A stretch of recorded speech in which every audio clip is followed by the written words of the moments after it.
This excerpt is taken from Gabor Maté's Scattered Minds, The Origins and Healing of Attention Deficit Disorder. And this is the end of chapter 6, which is called Different Worlds. A dramatic illustration of how environment shapes personality is the story of the Gilmore family. On January 17th, 1978, in Utah, the convicted double murderer, Gary Gilmore, was executed by firing squad, his unyielding refusal to appeal his death sentence having gained him a measure of international notoriety. The shattering story of his childhood, blighted by family violence, alcoholism, and spite, was chronicled later by his brother, Michael Gilmore, in the memoir Shot in the Heart. Michael, the youngest of 4 boys, was born when Gary was 11 years old. If children reared in the same family shared the same environment, the differences between siblings would have to be due to genetic inheritance. In the case of the Gilmores, it is easy to see why Michael, born at a time when the family was enjoying a period of relative stability, would feel he had been brought up in a different world, why the misery of his childhood, as he put it, had been so radically different from the misery of his brother's childhood. Even without such vast chasms in experience, the environment of siblings is never the same. Environment has far greater impact on the structure and circuits of the human brain than was realized even a decade ago. It is what shapes the inherited genetic material.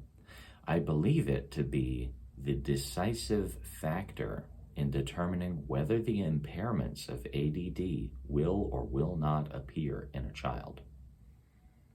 Many variables will influence the particular environment a child experiences.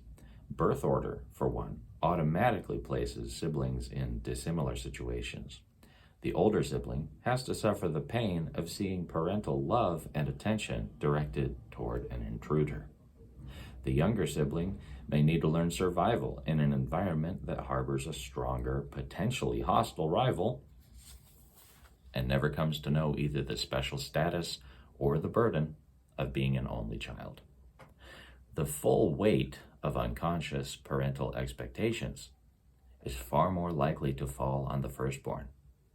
Historical studies of birth order have established it as an important influence on the shaping of the personality, comparable with sex. The parent's economic situation may be better around the birth of one child than when the other children are born. Or, as in the case of my family of origin, historical or social circumstances may have enormous consequences on the parents' emotional states and therefore on the personalities of their children.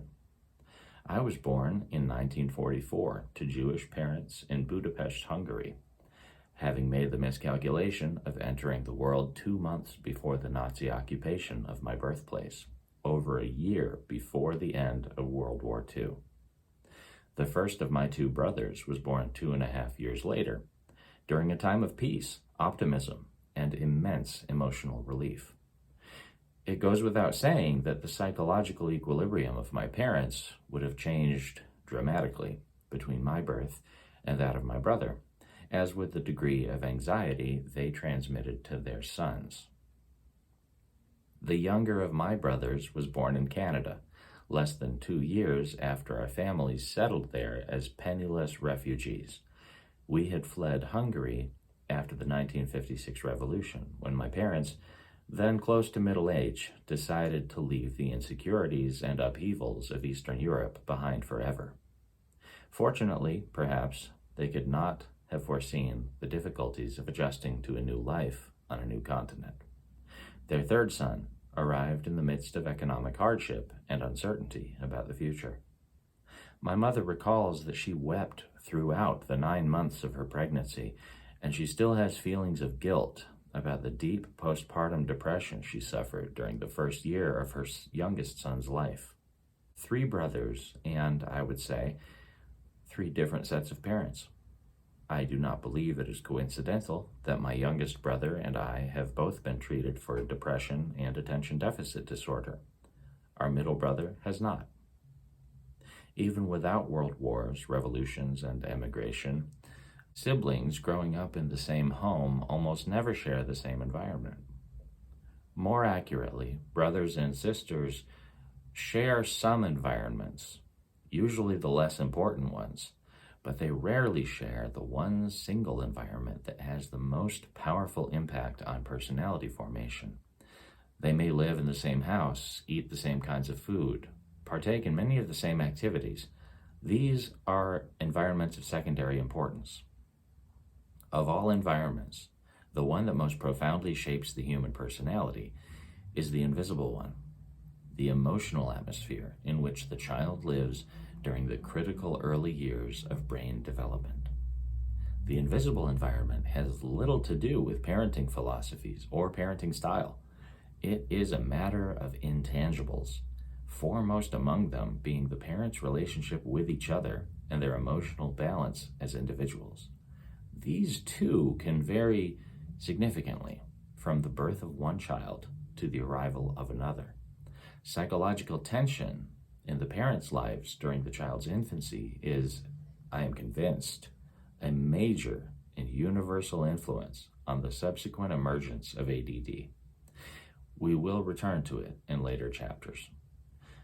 A hidden factor of great importance is a parent's unconscious attitude toward a child.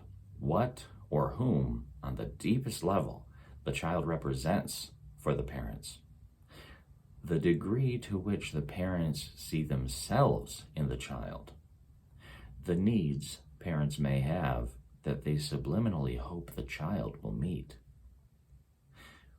For the infant, there exists no abstract, out there reality. The emotional milieu with which we surround the child is the world as he experiences it.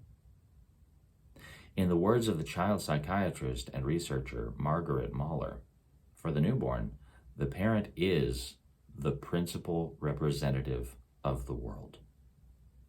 To the infant and toddler, the world reveals itself in the image of the parent, in eye contact, intensity of glance, body language, tone of voice, and above all, in the day-to-day joy or emotional fatigue exhibited in the presence of the child.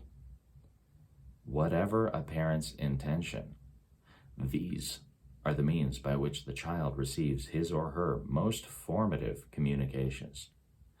Although they will be of paramount importance for development of the child's personality, these subtle and often unconscious influences will be missed on psychological questionnaires or observations of parents in clinical settings. There is no way to measure a softening or an edge of anxiety in the voice, the warmth of a smile, or the depth of furrows on a brow. We have no instruments to gauge the tension in a father's body as he holds his infant, or to record whether a mother's gaze is clouded by worry or clear with calm anticipation. It may be said that no two children have exactly the same parents, in that the parenting they each receive may vary in highly significant ways. Whatever the hopes, wishes, or intentions of the parent, the child does not experience the parent directly. The child experiences the parenting. I have known two siblings to disagree vehemently about their father's personality during their childhood. Neither has to be wrong if we understand that they did not receive the same fathering, which is what formed their experience of the father. I have even seen subtly but significantly differing mothering given to a pair of identical twins. In the case of the Gilmores, two of the four brothers, Gary and Galen, turned out bad and came to violent ends. And the other two, Frank and Michael, with great difficulty, managed to gain a sense of themselves as self-respecting human beings. When they looked back on their childhoods, Frank and Michael clearly recognized that their unfortunate siblings had been given their parents' darker sides, while they themselves received what little lightness there was in their father and mother. The effects of the environment on brain development and personality formation vary from child to child. As we see, these influences are different to begin with. They are also acting on different individuals. How the infant reacts to the environment has a major impact on the nature of his experience of the world. It would be virtually impossible for two children to inhabit the same environment, even if their worlds could be exactly matched to the minutest detail. Again, that was from the end of chapter 6 in Scattered Minds.